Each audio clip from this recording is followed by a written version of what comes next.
4 other conflicts involving the Apache. See Apache War. The Apache Campaign of 1896 was the final United States Army operation against Apache renegades. It began in April after some Apaches killed 3 American settlers in Arizona. The renegades were pursued by the Army, which caught up with the hostiles in the Four Corners region of Arizona, New Mexico, Sonora and Chihuahua. There were only 2 important encounters during the campaign, and, because both of them occurred in the remote Four Corners region, it is unknown if they took place on American or Mexican soil. Background: though the Apache Wars ended at Skeleton Canyon, Arizona in September 1886, when Geronimo surrendered, small bands of Chiricahuas continued to fight against the United States and Mexico from the strongholds in the Sierra Madre. There were 2 well-known renegades at this time, the Apache Kid and Masai, both former Indian scouts that had served on opposing sides during Geronimo's war.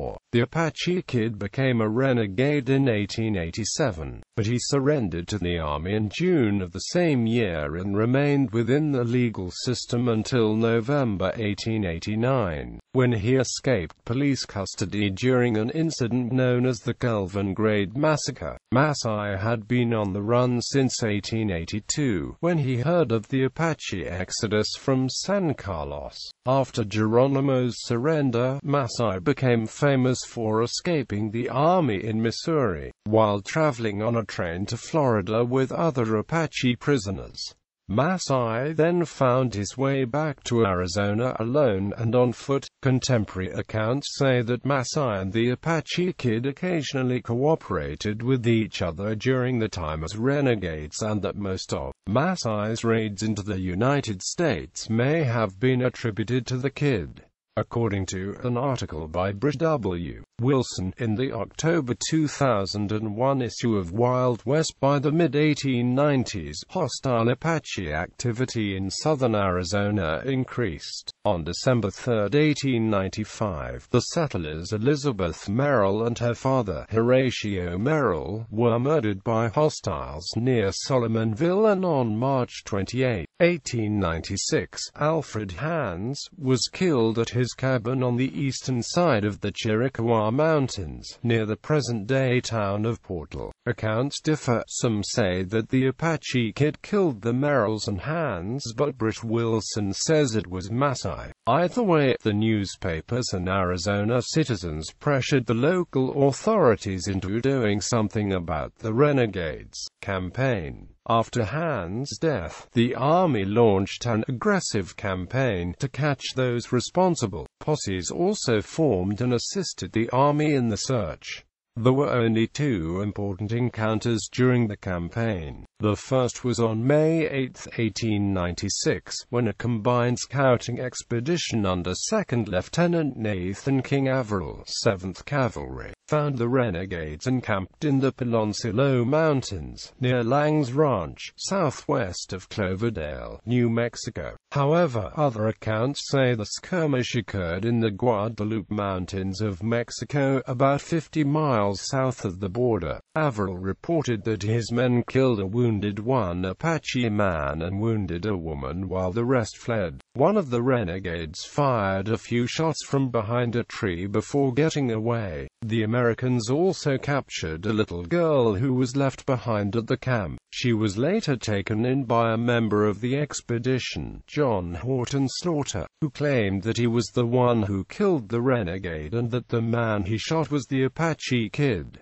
2 or 3 days after that, Captain James M. Bell, 7th Cavalry, sent Lieutenant Sedgwick Rice out from Fort Grant, Arizona, with 3 Apache scouts and 4 soldiers. They first headed for San Simon Station, a town in San Simon Valley, and then south through the Peloncillos. On the next day, May 12, the Apache scouts detected the renegades' trail and determined that it was made by 5 horses, one of which had iron horseshoes and the other 4 were shod with rawhide. The scouts said that by reading the trail they could tell that 2 of the horses were ridden by a woman and that only one had a man on its back. It was getting dark by the time Sir Lieutenant Rice decided to make camp for the night. Early the next morning, on May 13, Rice and his men continued following the trail south until, on May 14, it turned east towards the enormous valley of New Mexico. Around this time, Rice met some of 2nd Lieutenant Averill's men, who were still scouting in the area. It was then decided that Rice would join Averill at his camp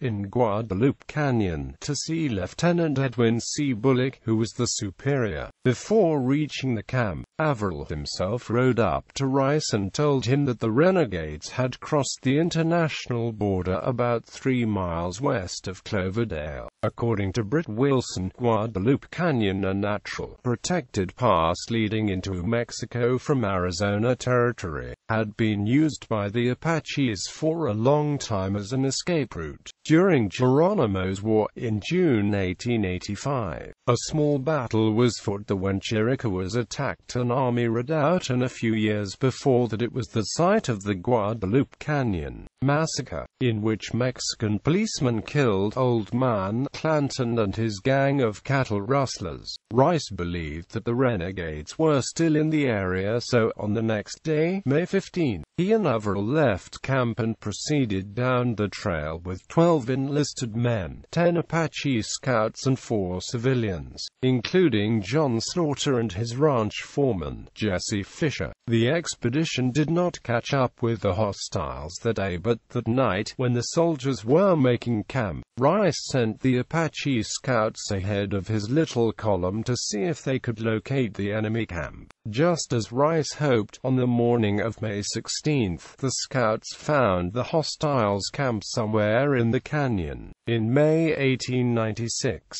the United States Army could not legally enter Mexican territory, but the newspapers concluded that the attack did take place south of the border. Adjutant General George D. Ruggles, in Washington, D.C., requested information from Colonel Edwin Vose Sumner about the exact location of the encounter, but Britt Wilson says that Sumner's seemingly equivocal response neither affirmed nor denied that the fight took place in Mexico. The scouts sent 2 men back to Rice's camp to inform him of the enemy's presence. Later, Rice said that because the renegades were in an exceedingly difficult position in a ledge of rock, or rather a pinnacle, about halfway up a very steep mountain, he came up with a plan to surround the hostiles stealthily and cut off any possible escape routes leading down the mountainside. This would be difficult, though. The May 22 issue of the Tombstone Prospector described Guadalupe Canyon as being one of precipitable character, the perpendicular or overhanging rocks and abrupt declivities making it an almost impossibility to get closer than long-range shot. 2nd Lieutenant Averill took with him 12 enlisted men, 3 Apache scouts, and the 4-man posse, to move north of the hostiles' camp. From there, Averill left 1 scout and the 4 civilians to cover the northern side, while he, the enlisted men, and 2 other scouts split up to cover the eastern and the western sides. Lieutenant Rice was left to make the attack with 1 soldier and the 7 remaining scouts. Moving into position took at least 5 hours, but by 4 a.m. on May 17, Rice was only 250 yards above the Apache camp and in a place that had a commanding view of the natives. Rice wanted to wait until sunrise to begin the attack, so he and his men would have to wait at least 3 more hours.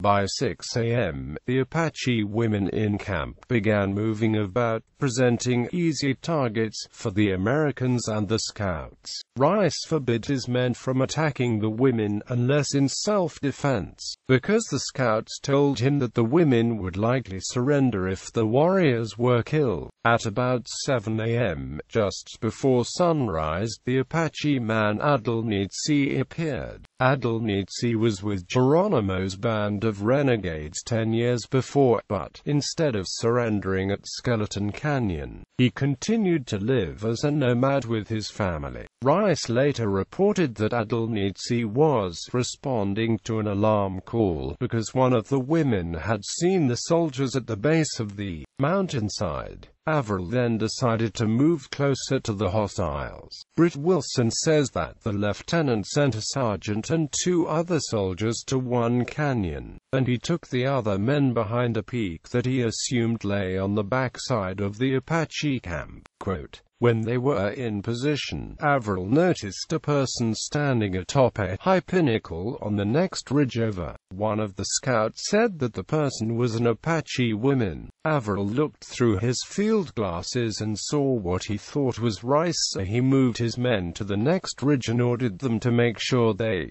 didn't open fire. However, Lieutenant Rice and his men had been watching Adal.It for a while, so the order to open fire was given. Adal.It was hit by one of the first bullets, but he was able to run down the mountainside through a narrow opening in the rocks, followed by at least one of the women. The soldiers also fired on Masai, who, by that time, was awake, and he made a hasty retreat from the camp, as the troopers' bullets ricocheted harmlessly off the rocks that provided him with cover, though Britt Wilson repeatedly refers to the second encounter as a fight. Nowhere in his account does it say that the Apaches actually returned fire. Rice thought that the fleeing renegades would run straight into Averill's command, but he didn't know that Averill had split up with the posse and had spread his men out in a bad way. Averill later blamed his scouts for being unwilling to move any closer to the hostiles' camp. He quoted one as saying, "Camp right here, we sit down. Chiricahuas hear us."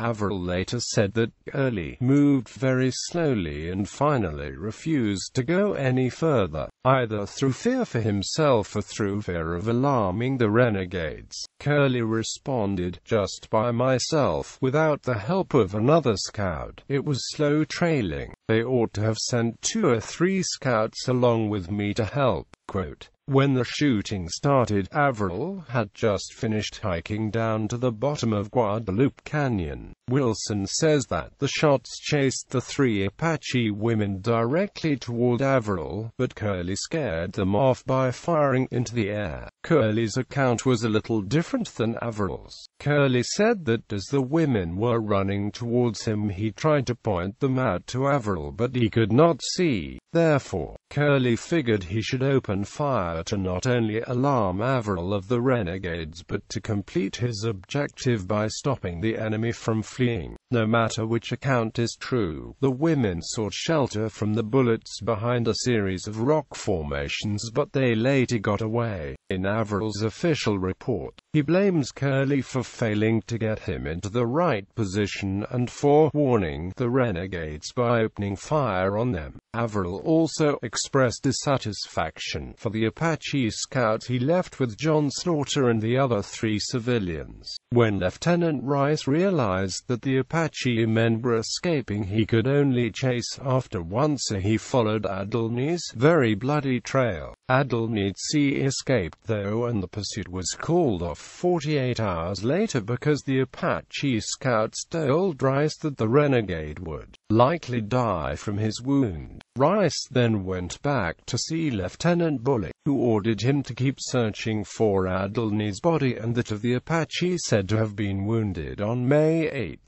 The Tombstone Prospector later reported that both of the bodies were found and that much of Adal.It's belongings were captured, including his 1873 Springfield rifle, with a shortened barrel, a bow, 2 horses, moccasins and leggings filled with blood. The scouts also found articles of clothing that belonged to the murdered Elizabeth Merrill and her father. All of Adelny's belongings were found at the camp, except the leggings, which were picked up from an area of ground was saturated with blood. Despite the fact that the renegades got away, General Nelson A. Miles said, "The Major General commanding the army appreciates very highly the skill, fortitude, and perseverance of the troops, and the success so far achieved." First Lieutenant Sedgwick Rice and Second Lieutenant N.K. Averill, 7th Cavalry, and the non-commissioned officers, guides and Indian scouts under the commander highly commended. After May 17, there was only one other notable encounter between the United States Army and Apache renegades during the campaign. On June 4, 1896,